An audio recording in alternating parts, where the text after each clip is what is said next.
संगरौली का मामला है जो विधानसभा कुंडरी जिला कैथल में है। और यहाँ पर 16 अप्रैल गेहूं का सीजन कटाई का जो होता है, प्रेग्नेंट महिला जिसको 9-10 साल बाद गर्भ ठहरता है और कबाड़े की मामूली कया सुनी के बाद उसके साथ बाहर से गुंडे बुलाकर 9 लोगों के द्वारा मारपीट की जाती है और उसको प्री मैच्योर डिलीवरी हो जाती है, यानी कि 8 महीने का उसका बच्चा गिर जाता है। 1 महीना बच्चे को शीशे में रखना पड़ता है और बच्चा कमजोर स्थिति में है, वजन भी पूरा नहीं है। और आज उस घटना को एट्रोसिटी एक्ट का मामला है, 452 की धारा लगी हुई है। एसपी साहब कैथल से हम कई बार मिले, डीएसपी साहब से कई बार मिले, माननीय खट्टर साहब को हमने सीएम विंडो के माध्यम से कंप्लेंट की, गृह मंत्री साहब को की, अनुसूचित जाति आयोग रविंद्र बालियान जो जिसके चेयरमैन है उनको की, नेशनल राष्ट्रीय कमीशन एथिक कमीशन को उनको ये की। आज तक इस मामले में कोई भी कार्रवाई नहीं है। ये भाई है, उसकी पत्नी है और ये भी नहीं पता कि भविष्य में वो बच्ची बच भी सकती है नहीं बच सकती है, या मंदबुद्धि भी हो सकती है, जुबान से गूंगी भी हो सकती है, क्योंकि उसको गर्भ में पेट पे चोट लगी है।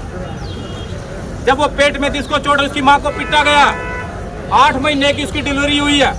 और ये कागज खट्टर साहब को हम दे चुके हैं, हम गृह मंत्री नीलवत साहब को दे चुके हैं, एसपीडीसी कैथल को हम लोग दे चुके हैं, एससी कमीशन हरियाणा कमीशन को भी दे चुके हैं और नेशनल राष्ट्रीय कमीशन जो अनुसूचित जाति आयोग है उनको भी दे चुके हैं। और ऐसे संवेदनशील मामले में भी कैथल का डीएसपी अमित कुमार घर आकर के दबाव बनाने का काम करता है, डराने का काम करता है, ऊपर झूठा मुकदमा दर्ज करने की बात करता है, नकली भाईचारे की बात करता है। और तो और इस भाई को 2.5 लाख रुपए देने की पेशकश करता है कि फैसला करा लो। लेकिन ये भाई इतना मजबूत है, ये कहता है कि मुझे पैसा नहीं चाहिए, सम्मान से बड़ा इस दुनिया में कुछ नहीं होता, अपनी रोटी के लिए मैं कमा सकता हूँ। और इस प्रकार से बैठे रहो भाई, बैठे रहो अपने अपनी जगह पर।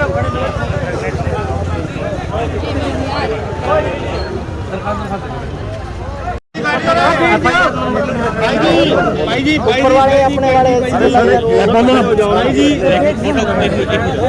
भाई जी हेलो, अरे भाई 1 मिनट भाई 1 मिनट रुक जा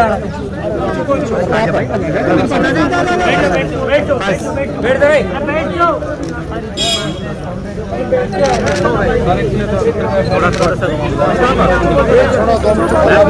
अरे सुन ले रहा एफआईआर लेकर जो है लोग आपके पास जो है पहुंच रहे हैं।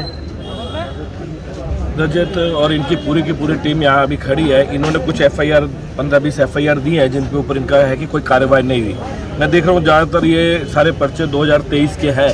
इन पे तुरंत कोई ना कोई एक्शन लिया जाएगा और इनको मैं पूरा आश्वासन देता हूँ कि जल्द से जल्द इसके ऊपर कोई ना कोई एक्शन सभी एफआईआर के ऊपर, चाहे वो ठीक है या गलत है, आपको इनकी जानकारी दे दी जाएगी। और इनका कहना है कि हमें माननीय मुख्यमंत्री जी से मिलवाया जाए, अगर इन पे एक्शन नहीं होगा या कुछ भी होगा तो हमारे मुख्यमंत्री जी से भी इनको जल्द से जल्द मिलवा दिया जाए। क्या उन पुलिस लापरवाह पुलिस अधिकारियों के खिलाफ भी कार्रवाई होगी? ऐसा नहीं है, अभी तो हम इस पे पहले जानकारी तो ले लें, इस पे कार्रवाई करवा लें।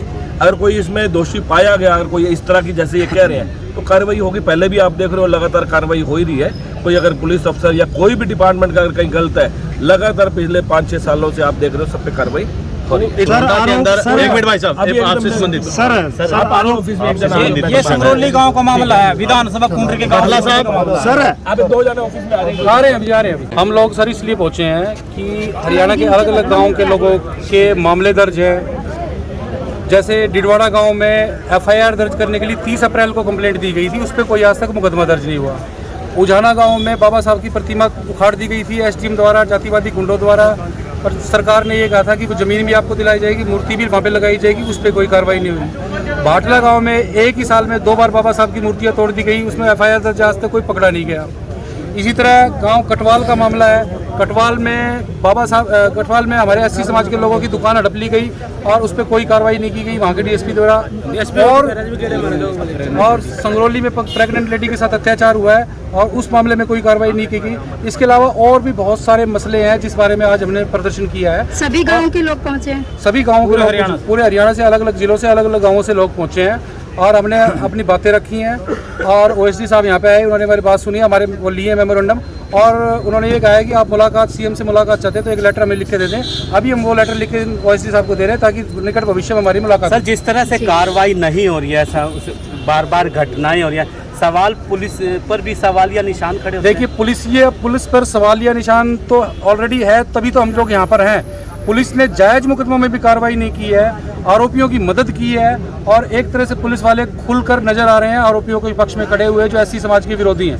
तो इसी के लिए हम इससे पहले जिलों के डीएसपी के सामने, एसपी के सामने, डीसी के सामने प्रदर्शन कर चुके हैं, हमारी कोई सुनवाई नहीं हुई, इसलिए हमें सीएम साहब के आवास के सामने आना मजबूर होना पड़ा।